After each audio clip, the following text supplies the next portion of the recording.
Ayun, welcome back sa aking channel.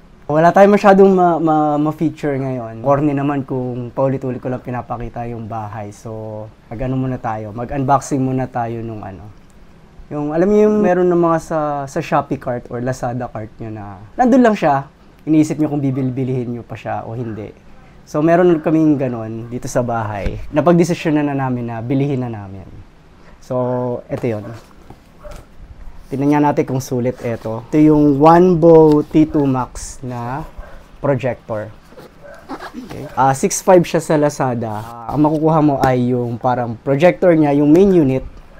And then, meron siyang tripod. Yan. Okay, so, normally kasi medyo mahal yung mga projector eh. Yung iba meron pang yung meron siyang screen. Pero ito wala. So, unit lang and then yung tripod niya. So, tingnan natin kung ano yung laman. First time ko pa lang kasi itong bubuksan. Wow, gunting. Sulit ba talaga yung 6.5 dito o hindi siya sulit? Okay. Yung sa loob ng box, meron pang isang box na white. Tika, ito na yung main unit. Tapos, naka-tape siya. In fairness naman sa packaging niya, quality. Ito siya. Medyo maliit pala siya, no, kumpara sa kahon. Malaki yung kahon, eh. Ito yung main unit. May mga plastic naman siya sa lens. Tapos, may pindutan siyang isa sa taas. Tapos, sa likod, makikita nyo, meron siyang HDMI, USB, earphone, at saka yung power outlet. Tapos, sa loob pa ng box, meron siyang mga free sticker at yung power brick, tapos outlet. Tapos ayan, wala na. Yan na lahat. Sunod naman natin buksan ay yung tripod, kung ano yung itsura niya. Okay, so yung tripod, yun to. Ito yung ball attachment. Sa mga hindi familiar dyan, yung bilog na para maikot mo siya. Tapos ito yung tripod niya. Which is kamukha din nung tripod ko sa ring light. Papakita ko yung ring light. Tripod ko. So, ito na yung tripod niya, kulay white. Tapos meron siyang naka-mark na OneBo. And then, ito yung ball attachment niya. Try ko munang i-set up tong, hindi pala i-set up, kundi ikabit ko muna tong ball. Kasi ito-testing natin ito mamaya. Familiar na ako dito kasi may tripod din kami na pang ilaw. Ganyan lang siya. Tapos ito tatayo. So, yan. Try natin ito mamaya. Ano ba sabi sa manual? So, sa manual, easy lang naman siya. Pinapakita lang kung paano mo ikakabit yung unit dun sa tripod. Tapos, dito sa isang manual ay so, nakasulat dito. May camera pala siya. Okay. So, sabi dito, so ito yung main lens, tapos meron daw siyang camera rito. Pero hindi ko alam kung para saan. So, tama naman ako. Ito yung on. May remote. May remote siya sa manual eh. So, check natin baka na-miss ko yung remote. Wala namang remote sa box. Meron. Ito yung remote. Nakita ko na. Ito. So, meron pala siyang white na remote. Remote? Okay. Dapat yata testingin na talaga natin ng rekta. Sige. Doon na tayo sa next step, yung pagse-set up na.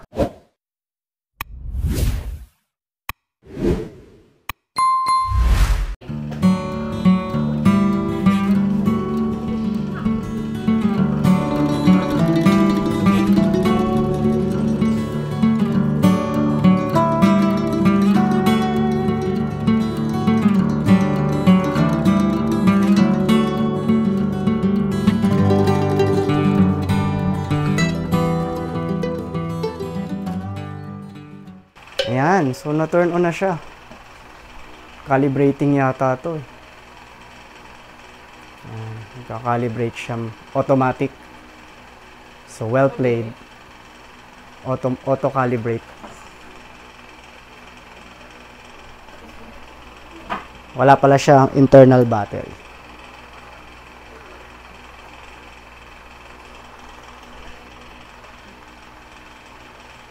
Yung una. Ayan, baliktad. Yung una, so projector orientation. Yan. Oh, yan. Yan, kukonekta sa wifi. Actually, malinaw siya. Hindi ko in-expect na na ganito siya kalinaw. Yung camera nasa tabi ng projector. So, hawak ko siya nga. Hindi pa siya ganun kainit. May konting tunog yung fan pero ewan ko kung maririnig. Hindi niya siguro maririnig. May konting fan siya sa likod. O baka nasa harap yung fan. Dito sa harap ang medyo mainit. Warm na siya dito sa harap. So, andito yung andito yung init niya. Pagpatay lahat ng ilaw, hindi mo pala necessarily kailangan ng super flat na pader. May mga nakakabit yan sa pader namin. Pero, pag madilim, pwede na pasado na siya Hindi ka na maiirita. Malinaw naman siya. Yun. So, success. Nag-connect na tayo. So, next.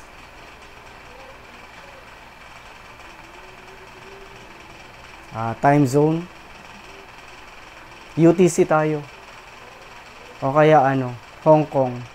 Okay, so yun na yung setup niya. Madali lang. So, tingnan natin kung anong susunod na mangyayari. Pero, medyo natatabingian ako dun sa projector Hindi ko alam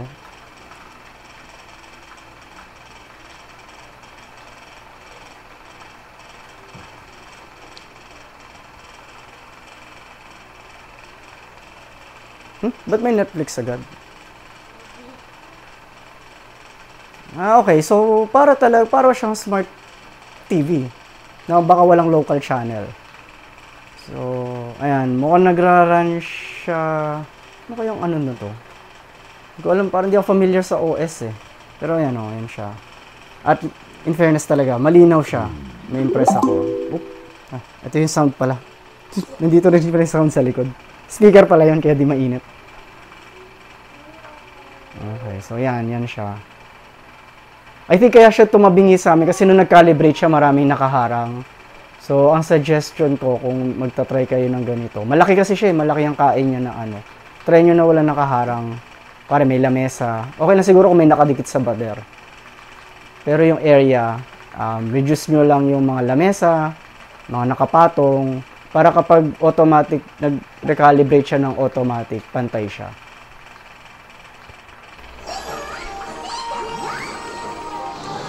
Wow! Sana all. So, hindi naman perfect yung pader namin Ayun meron pang laminated di ba? Pero kapag lumayo ka, tamo pag lumayo ka maayos siya In fairness. So, panalo ang 6.5 guys. So, yun. So, kung meron kayo niya sa cart ninyo, well, sulit siya. Ayan. Kita nyo naman.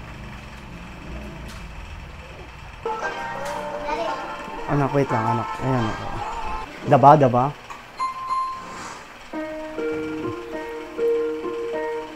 At yung sound, maganda.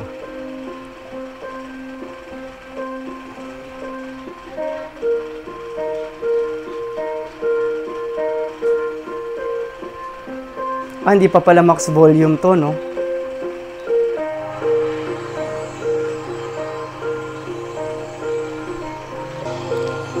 Eto andito yung fan niya. Yan. So, eto mainit to. Warm na siya, warm. Sa likod, eto, ayan ang speaker niya nasa. Malakas kasi kalahati pa lang to malakas na.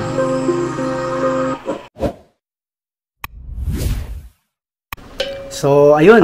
Mukhang successful. So, maganda pala yung projector. Hindi kasi siya yung parang sobrang high-end. So, ina-expect namin. Well, mababa yung expectation namin.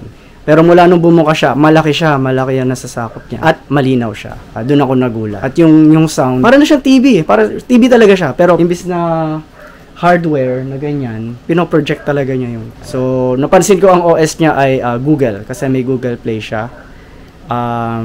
Meron akong VR headset So, itatry ko kung makakapanood sila kapag naglalaro ako doon. Kasi alam ko Chromecast lang ang pwede Pero try ko mag-work around sa browser. Gawan ko na lang yun ng video. So, hindi ako nakagawa ng video nung Meta Quest 3 ko. No? So, hahabol natin yung gagawa tayo. Pero open na yun Papakita ko na lang kung ano yung mga nagagawa niya. So, Pagka nagustuhan niyo yung mga video ko, subscribe lang kayo at like. Tapos kung may mga question kayo, comment lang kayo. Sinasagot ko naman siya kapag nag-comment kayo. Alright, Gea. Alright, peace!